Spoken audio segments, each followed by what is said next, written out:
नमस्कार दोस्तों, आपका बहुत बहुत स्वागत है हमारे इंस्टीट्यूट में। तो हमारे इंस्टीट्यूट में दोस्तों एसी रिपेयरिंग का कोर्स चालू है और उसी कोर्स का दोस्तों आज लास्ट दिन है, आज आखिरी दिन है। और जो आज का क्लास है दोस्तों, आज की क्लास में हम ये सीखने वाले कि इन्वर्टर एसी और जो नॉन इन्वर्टर एसी रहता है उसमें क्या अंतर रहता है दोनों में, ये आज की क्लास में हम सीखने वाले हैं। दोस्तों आप अपने नोटबुक में यहाँ पे हेडिंग दे दीजिए, एसी इन्वर्टर एसी और नॉन इन्वर्टर एसी में अंतर। और यहाँ पे मैंने पॉइंट बाय पॉइंट लिखा है। यहाँ पे इस साइड पे नॉन इन्वर्टर एसी का पॉइंट लिखा है दोस्तों, और इस साइड पे यहाँ पे इन्वर्टर एसी का पॉइंट लिखा है मैंने।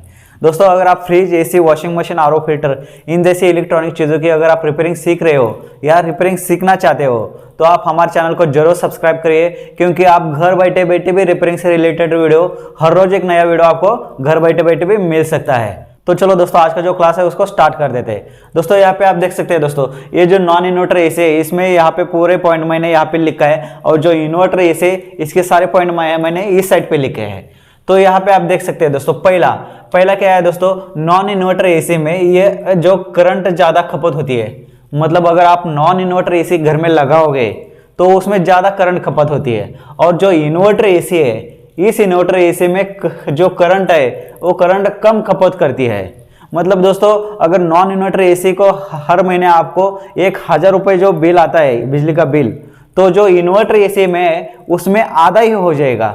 इन्वर्टर एसी में आपको 500 ही वहाँ पे लाइट बिल आ सकता है। यानी कि ये करंट क्यों खपत ज़्यादा करती है दोस्तों, इसका जो कंप्रेसर रहता है दोस्तों, इसका जो कंप्रेसर है, इसका कंप्रेसर कूलिंग आने के बाद क्या होता है कि बंद हो जाता है और फिर से स्टार्ट हो जाता है। फिर से जब वो स्टार्ट होता है तो क्या होता है दोस्तों, इसका जो करंट है ना वो करंट ज़्यादा लेता है, ज़्यादा एम्पेयर करंट लेता है। इसकी वजह से क्या होता है, वहाँ पे बिजली ज़्यादा खर्च होती है। तो इसकी वजह से दोस्तों यहाँ पे जो बिजली होती है, जो करंट होता है वो ज़्यादा खपत करता है। और इस साइड में दोस्तों अगर इन्वर्टर एसी है, इन्वर्टर एसी में क्या होता है दोस्तों, इन्वर्टर एसी का जो कॉम्प्रेसर है वो कॉम्प्रेसर एक तो डीसी वोल्ट पे चलता है, यानी कि कम वोल्टेज उसको चाहिए। और जो नॉन इन्वर्टर एसी है दोस्तों उसको 220 वोल्टेज यहाँ पे चाहिए। तो दोस्तों यहाँ पे आप देख सकते हैं ये जो कंप्रेसर रहता है वो कंप्रेसर कूलिंग आने के बाद उसका स्पीड कम कर देता है। इसकी वजह से यहाँ पे उसका जो करंट है वो करंट कम होते होते जाता है। इसकी वजह से उसका जो बिजली का खपत है यानी करंट का खपत है वहाँ पे कम होता है। तो दूसरा पॉइंट देख सकते हैं दोस्तों यहाँ पे। दोस्तों दूसरा पॉइंट है, इसमें कंप्रेसर को डायरेक्ट चला सकते हैं। दोस्तों जो नॉन इन्वर्टर एसी है उसका जो कंप्रेसर रहता है उस कंप्रेसर को हम डायरेक्ट करके वहाँ पे चला सकते हैं।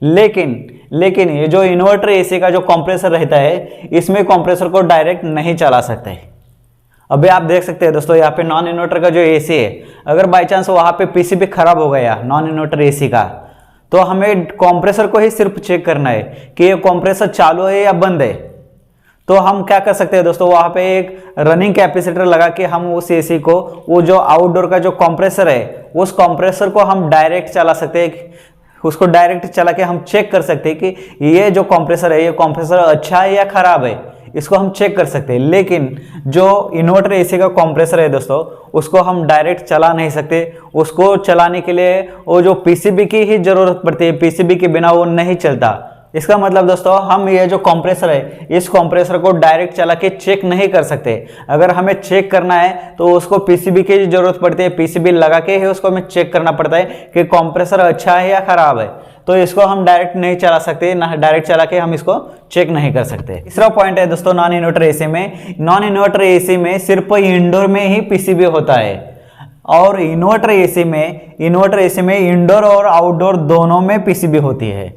दोस्तों जो नॉन इन्वर्टर एसी रहता है हमारा, यानी कि 220 वोल्टेज के ऊपर चलने वाला जो एसी रहता है नॉन इन्वर्टर एसी, उसको ना उसके अंदर सिर्फ इंडोर में ही पीसीबी होता है। लेकिन दोस्तों जो इन्वर्टर एसी है, इन्वर्टर एसी में इंडोर में अलग से एक पीसीबी लगा रहता है, और जो आउटडोर रहता है आउटडोर में भी अलग सा पीसीबी होता है। जो आउटडोर को चलाने के लिए उसमें आउटडोर का अलग पीसीबी होता है। यानी कि इसमें जो इन्वर्टर एसी है उसमें 2 पीसीबी लगाए जाते हैं, एक इंडोर में और एक आउटडोर में, ऐसे 2 पीसीबी उसमें होते हैं। तो यहाँ पे आप देख सकते हैं दूसरा चौथा पॉइंट, इसमें आउटडोर में सेंसर नहीं होते। जो नॉन इन्वर्टर एसी है दोस्तों हमारा, जो 220 वोल्टेज के ऊपर चलता है एसी, उस एसी में आउटडोर में सेंसर नहीं होते। लेकिन जो इन्वर्टर एसी है, इन्वर्टर एसी में आउटडोर में 2 या 3 कभी कभी 4 सेंसर भी यहाँ पे होते हैं। यानी कि हमारा जो इन्वर्टर एसी है उसमें आउटडोर में सेंसर लगाए जाते हैं। और जो हमारा नॉन इन्वर्टर एसी है दोस्तों, इसमें बिल्कुल भी आउटडोर में सेंसर नहीं होते। और जो इन्वर्टर एसी है दोस्तों, इन्वर्टर एसी में यहाँ पे 4 भी सेंसर आ जाते हैं।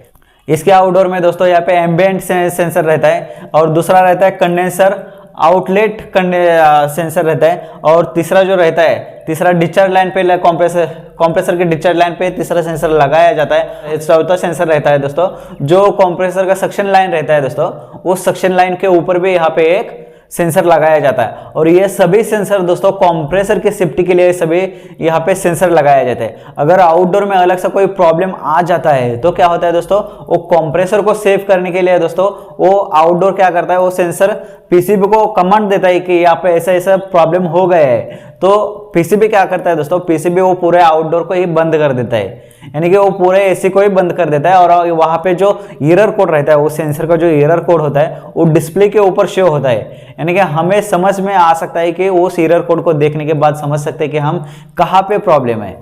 यानी कि दोस्तों जो इन्वर्टर एसी रहता है उसमें आउटडोर के इसमें कभी कभी 2 भी सेंसर लगे रहते हैं, कभी कभी 3 भी रहते हैं, और कभी कभी 4 भी सेंसर रहते हैं। यानी कि इसमें सेंसर लगाए जाते हैं आउटडोर में, और इसमें नॉन इन्वर्टर एसी में बिल्कुल भी सेंसर नहीं आते हैं। 5वें नंबर का पॉइंट है दोस्तों, इसमें कंप्रेसर कूलिंग हो जाने पर बंद हो जाता है। यानी कि दोस्तों जब नॉन इन्वर्टर एसी रहता है, हम उस एसी का जो जैसे हम टेम्परेचर सेट करते हैं रिमोट से दोस्तों, अगर मानो आपने 20 टेम्परेचर वहां पे सेट कर दिया तो क्या होता है, जैसे 20 टेम्परेचर आ जाता है दोस्तों उस रूम में 20 टेम्परेचर आने के बाद यहाँ पे क्या होता है दोस्तों, जो आउटडोर होता है वो आउटडोर पूरी तरह से बंद हो जाता है। यानी कि वो कंप्रेसर बंद हो जाता है, पूरी तरह से बंद हो जाता है। वहां पे फैन मोटर भी बंद हो जाते हैं, और जो उसका कंप्रेसर है वो कंप्रेसर भी वहां पूरी तरह से बंद हो जाता है। लेकिन दोस्तों इन्वर्टर एसी में इसमें कंप्रेसर कूलिंग आने पर अपना स्पीड कम कर देता है। क्या कर देता है, अपना जो स्पीड रहता है वो स्पीड कम कर देता है। यानी कि जैसे हम इन्वर्टर एसी लगाया है, और इन्वर्टर एसी का जैसे हमने 20 टेम्परेचर यहाँ पे सेट कर दिया, जैसे ही रूम के अंदर दोस्तों वहां पे 20 टेम्परेचर आ जाता है, तो क्या होता है दोस्तों, इसमें कंप्रेसर बंद नहीं होता, पूरी तरह से बिल्कुल भी बंद नहीं होता है।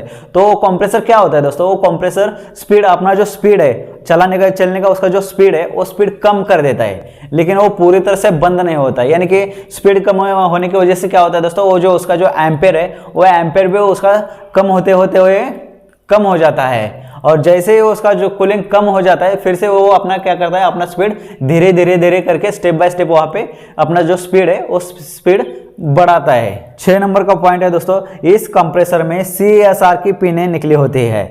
यानी कि दोस्तों जो नॉन इन्वर्टर एसी है उसका जो कंप्रेसर रहता है, वो जो कंप्रेसर के जो टर्मिनल निकले हुए रहते हैं, अंदर से जो वाइंडिंग के जो पिनें निकली हुई होती है, वो कॉमन, स्टार्टिंग और रनिंग, इस तरह से इन 3 टर्मिनल को हम पहचानते हैं। और दोस्तों अगर हम इस जो टर्मिनल निकले हुए रहते हैं CSR, उसकी वाइंडिंग हम चेक करते हैं तो उसका जो मान रहता है, उसका जो वैल्यू रहता है दोस्तों, कम ज्यादा दिखाता है हमें। जो कंटिन्यूटी चेक करते हुए उसका जो मान दिखाता है दोस्तों, उसका जो पॉइंट दिखाता है, वैल्यू दिखाता है, वो कैसे CSR को जो टर्मिनल रहते हैं वो उनका जो मान रहता है वो कम ज्यादा दिखाता है। ये जो नॉन इन्वर्टर का इससे रहता है दोस्तों, उसका जो कंप्रेसर के जो 3 पिनें निकली हुई होती है उसको हम चेक कर सकते हैं, उसमें से कॉमन कौन सा है, स्टार्टिंग कौन सा है, और उसका में रनिंग कौन सा है, ये हम चेक कर सकते हैं। लेकिन दोस्तों इसमें क्या है, इन्वर्टर एसी का जो कंप्रेसर है, कंप्रेसर में UVW की पिनें निकली होती है।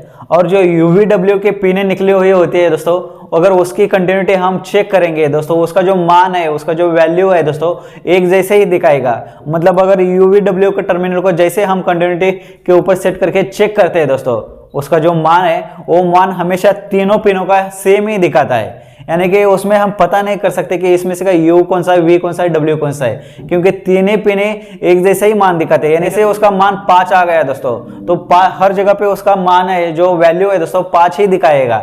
अगर कम ज्यादा दिखाता है उसका जो मान है, वो मान अगर कम ज्यादा दिखाता है तो क्या होता है दोस्तों, वो कंप्रेसर ही खराब हो जाता है। उसका वाइंडिंग खराब होने की वजह से वहां पे उसका जो वैल्यू है, वैल्यू कम ज्यादा दिखाता है। उसका वैल्यू हमेशा ही एक जैसे ही दिखाना चाहिए तीनों पिनों का। यानी कि हम इस पिनों को चेक नहीं कर सकते कि इसमें से का U कौन सा है, V कौन सा है, W कौन सा है। तो यहाँ पे आप देख सकते हैं 7वें नंबर का दोस्तों, यहाँ पे 7वें नंबर का पॉइंट है, इसमें 3 कोर केबल का प्रयोग होता है। यानी कि दोस्तों जो नॉन इन्वर्टर एसी है हमारा, उसमें 3 कोर का वायर आता है। 3 कोर का मतलब जैसे हम वायर के अंदर से दोस्तों जो 3 वायर निकले होते हैं, 3 वायर निकले होते हैं उसको 3 कोर बोलते हैं। यानी कि जो नॉन इन्वर्टर एसी है दोस्तों उसमें 3 कोर का वायर का यूज होता है। और इसमें कौन से वायर रहते हैं दोस्तों, इसमें रहता है फेज, न्यूट्रल और अर्थिंग, ये 3 वायर यहाँ से निकली हुई होती है। और जो इन्वर्टर एसी है दोस्तों, इन्वर्टर एसी, इसमें 4 कोर केबल का प्रयोग होता है।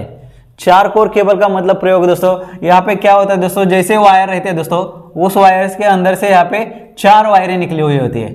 इस तरह से दोस्तों यहाँ पे 4 वायरें निकली हुई होती है, 4 कोर, इसलिए उसको क्या बोलते हैं, 4 कोर वायर बोलते हैं। और जिस वायर से 3 वायर निकले हुए होते हैं दोस्तों उसको 3 कोर बोलते हैं। दोस्तों इसमें 4 वायर कौन से निकले हुए होते हैं दोस्तों, इसमें एक फेज रहता है, एक न्यूट्रल रहता है और एक सिग्नल का वायर रहता है। यानी कि जो आउटडोर और इनडोर का जो सिग्नल रहता है, कम्युनिकेशन का जो वायर रहता है वो एक इसमें अलग सा वायर होता है। और जो चौथा रहता है दोस्तों अर्थिंग का वायर रहता है। यानी कि जो इन्वर्टर एसी है दोस्तों, इन्वर्टर एसी में यहाँ पे 4 कोर केबल का यहाँ पे प्रयोग किया जाता है। इस तरह से दोस्तों इन्वर्टर एसी और नॉन इन्वर्टर एसी में क्या अंतर आता है ये आज के क्लास में आपने सीख लिया। दोस्तों अगर आपको हमारे ये वीडियो अच्छा लगे तो लाइक जरूर कर देना, साथ में सब्सक्राइब जरूर कर देना। और दोस्तों इस वीडियो को अपने दोस्तों तक जरूर शेयर कर देना। और दोस्तों और एक बात बताना चाहता हूँ दोस्तों, अगर एसी रिपेयरिंग से रिलेटेड आपको कोई और नया वीडियो चाहिए तो हमें कमेंट बॉक्स में आप कमेंट कर सकते हैं ताकि उसके ऊपर मैं अलग सा वीडियो बना सकूँ।